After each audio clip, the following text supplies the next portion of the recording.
Hi everyone, welcome to Pinotastic. So while this channel is all about Pinot, I'll obviously be covering other wines too, and this is one of those videos.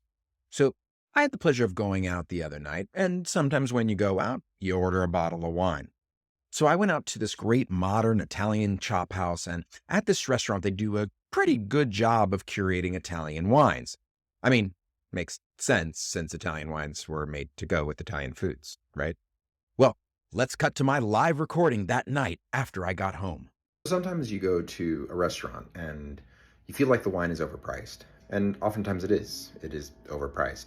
It's like, how do you make a choice based on what's overpriced? Well, for me, one of the things I find that works really well is to look for something that's both going to satisfy everyone at the table, so thinking about what everyone will enjoy and what will pair with their food, but also something that's going to be just a little bit unique or maybe like a little bit more aged, for example.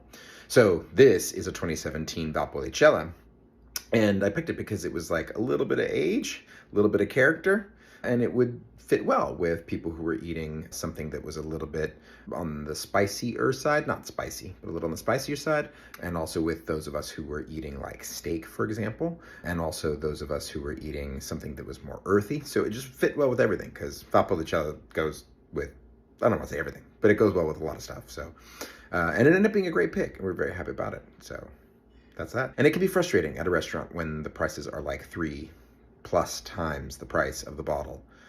But sometimes you get something special because sometimes someone took the time to think of a wine that would go well with their food. And this was one of those instances where someone must have spent the time to think about what would pair well, and it turned out really well. You heard right. I got a Valpolicella Ripasso 2017 at a reasonably marked up price. Now, Valpolicella Ripasso wines are made in northeastern Italy near Verona and Vicenza.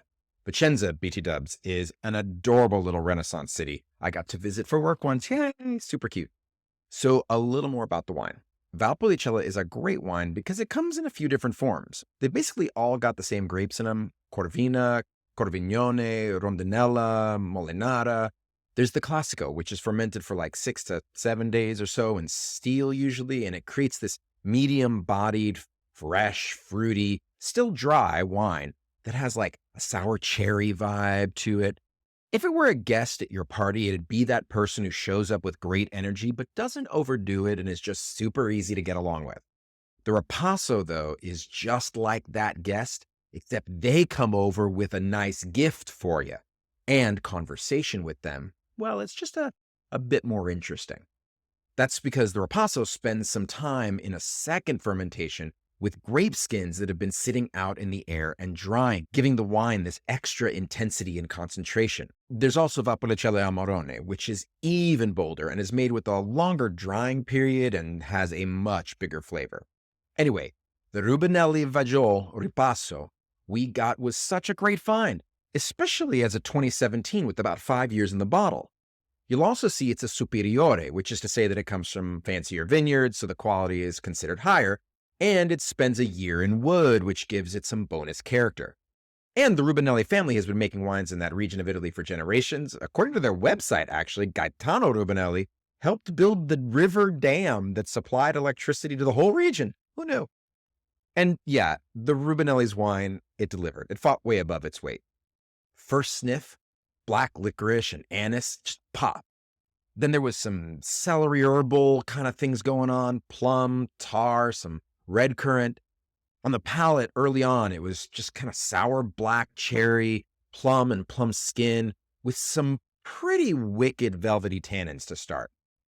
Now, 30 minutes in, oh, it was like blackberry compote.